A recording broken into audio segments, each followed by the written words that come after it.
Assalamualaikum warahmatullahi wabarakatuh.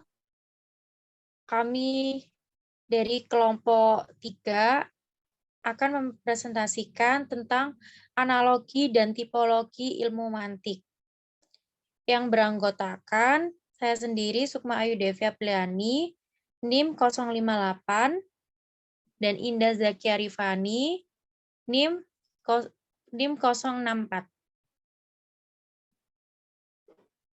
Next.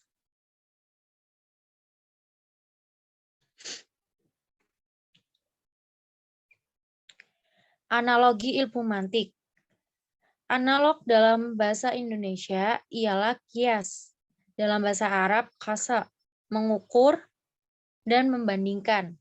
Menurut istilah analogi adalah suatu perbandingan yang dipakai untuk mencoba membuat suatu gagasan agar dapat dipercaya dan guna membuat suatu konsep yang sulit menjadi jelas. Analog ini kadang-kadang juga disebut analogi induktif, yang dimana proses penalarannya dari satu fenomena menuju fenomena lain yang sejenis, kemudian disimpulkan bahwa apa yang terjadi pada fenomena yang pertama akan terjadi juga pada fenomena yang lain. Semua kata dan semua kalimat membutuhkan sebuah penjelasan dan penyimpulan agar kata atau kalimat mudah dipahami, mengerti, bahkan tahu maksud apa tujuan yang disampaikan dan dari kata, ide, dan gagasan tersebut. Oleh karena itu, kita memerlukan analogi untuk mencapai tujuan tersebut. Analog dibagi menjadi dua bentuk sebagai berikut, yaitu yang pertama analog induktif. Analog yang disusun berdasarkan persamaan prinsipal yang ada pada dua fenomena. Kemudian ditarik kesimpulan bahwa yang ada pada fenomena pertama terjadi juga pada fenomena kedua. Bentuk argumen ini sebagaimana generalisasi tidak pernah menghasilkan kebenaran mutlak. Analogi induktif tidak hanya menunjukkan persamaan di antara dua hal yang berbeda, akan tetapi menarik kesimpulan atas dasar persamaan itu. Next.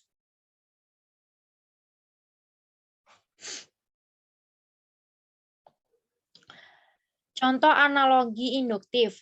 Sifat manusia dapat diibaratkan seperti padi yang terhampar di sawah yang luas. Saat manusia mendapatkan sebuah anugerah yang sangat besar, sifatnya akan menjadi lebih rendah hati serta dermawan. Hal ini juga terjadi pada sebuah padi. Semakin padi itu berisi, maka mereka akan semakin menunduk. Yang kedua, analogi deklaratif, yaitu metode untuk menjelaskan atau menegaskan sesuatu yang belum dikenal atau masih samar dengan sesuatu yang sudah dikenal. Sejak zaman dahulu, analogi deklaratif merupakan cara yang amat bermanfaat untuk menjelaskan masalah yang hendak diterangkan. Analogi dapat dimanfaatkan sebagai penjelasan atau sebagai dasar penalaran. Sebagai penjelasan biasanya disebut perumpamaan atau persamaan. Seperti contoh, mungkin kita pernah berpikir, sekeras apa hati mereka sampai tega melakukan hal seperti itu. Jika tidak sering digunakan, hati manusia bisa saja berubah menjadi keras, seperti semen cair yang mengeras menjadi benda padat, seperti batu jika terlalu lama didiamkan. Saat hati manusia sudah mengeras, akan sulit untuk melunakkannya kembali. Next.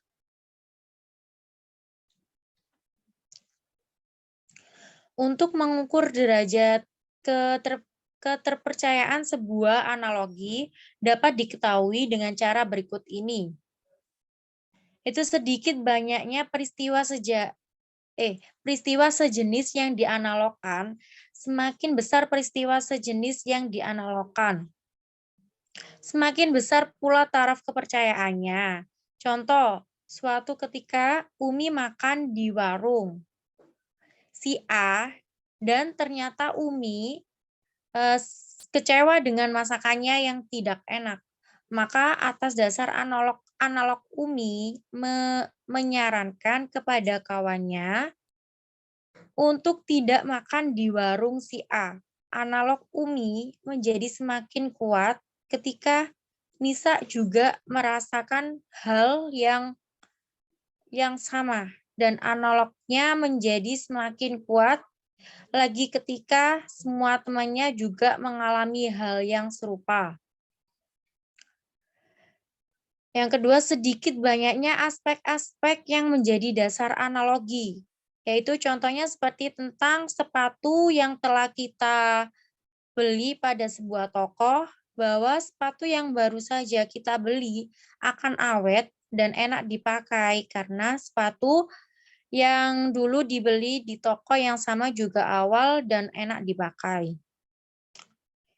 Yang tiga, mempertimbangkan ada tidaknya unsur-unsur yang berbeda pada peristiwa yang dianalogikan. Semakin banyak pertimbangan atas unsur-unsurnya yang berbeda, semakin kuat keterpercayaan analoginya.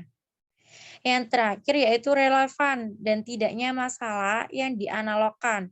Bila tidak relevan, sudah tentu analognya tidak kuat dan bahkan bisa gagal. Analog yang relevan biasanya terdapat pada peristiwa yang mempunyai hubungan kasual. Next. Selanjutnya ada analogi yang pincang. Meskipun analog merupakan corak penalaran yang populer, namun tidak semua penalaran merupakan penalaran induktif yang benar. Ada masalah yang tidak memenuhi syarat atau tidak dapat diterima, meskipun sepintas sulit bagi kita menunjukkan kekeliruannya. Kekeliruan ini terjadi karena membuat persamaan yang tidak tepat. Analogi kadang-kadang juga ada yang tidak benar atau disebut palsu. Bahkan juga dikatakan pincang bila mana analogi tersebut yang akan mencoba membandingkan ide dan gagasan lain yang tidak ada hubungannya dengan ide atau gagasan tersebut. Analogi seperti ini bisa membuat orang yang memahami sesuatu menjadi salah arah atau tujuan. Selanjutnya, tipologi ilmu mantik. Perlu diketahui bahwa secara tipologi muatan yang terkandung di dalamnya, ilmu mantik terbagi menjadi dua, yaitu yang pertama ilmu mantik yang di dalamnya murni hanya terdiri dari teori-teori mantik saja. Yang kedua ilmu mantik yang di dalamnya tidak hanya terdiri dari ilmu mantik saja, tetapi telah terakumulasi dengan berbagai teori-teori filsafat. Setelah mengetahui itu, barulah dapat diklasifikasikan bagaimana hukum mempelajari ilmu mantik itu sendiri. Untuk mantik jenis yang pertama, jumhur ulama mengatakan bahwa hukum mempelajarinya adalah fardu kifayah. Dengan berargumenkan bahwa dengan menguasai mantik, orang akan lebih meyakini terhadap teori-teori yang terkandung dalam ilmu kalam yang hampir semua teorinya berhubungan dengan logika. Sehingga jika hukum mempelajari ilmu kalam adalah fardu kifayah, maka hukum mempelajari ilmu pendukung dari ilmu kalam juga akan berhukum fardu kifayah juga.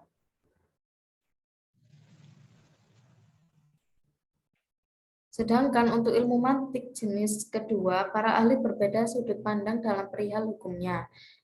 Dan dalam hal ini terbagi menjadi 3 pandangan pendapat. Yang pertama haram. Pendapat ini diusung oleh Imam Ibnu Shalah, Zakaria Al-Anshari, dan Imam Nawawi. Mereka beranggapan bahwa ilmu mantik jenis kedua ini jika dipelajari oleh seseorang, ditakutkan mereka justru akan terjerumus dan meyakini terhadap teori-teori filsafat yang berseberangan dengan teori-teori akidah yang sudah mansus, seperti yang terjadi pada kaum Mu'tazilah. Yang kedua, sunnah. Pendapat ini dipelopori oleh beberapa ahli, termasuk Imam Al-Ghazali, dan diikuti oleh Imam Ibnu Yaqub.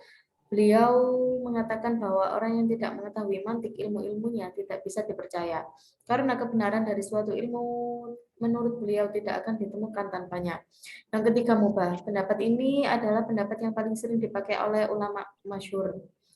Dan itu pun terbatas hanya bagi orang-orang yang mempunyai akal yang mendukung serta paham betul dengan Al-Quran dan hadis Nabi, agar digunakan sebagai pembanding dari teori-teori yang ada dalam Al-Quran dan hadis, serta untuk menangkal paham-paham yang berpaling dari keduanya.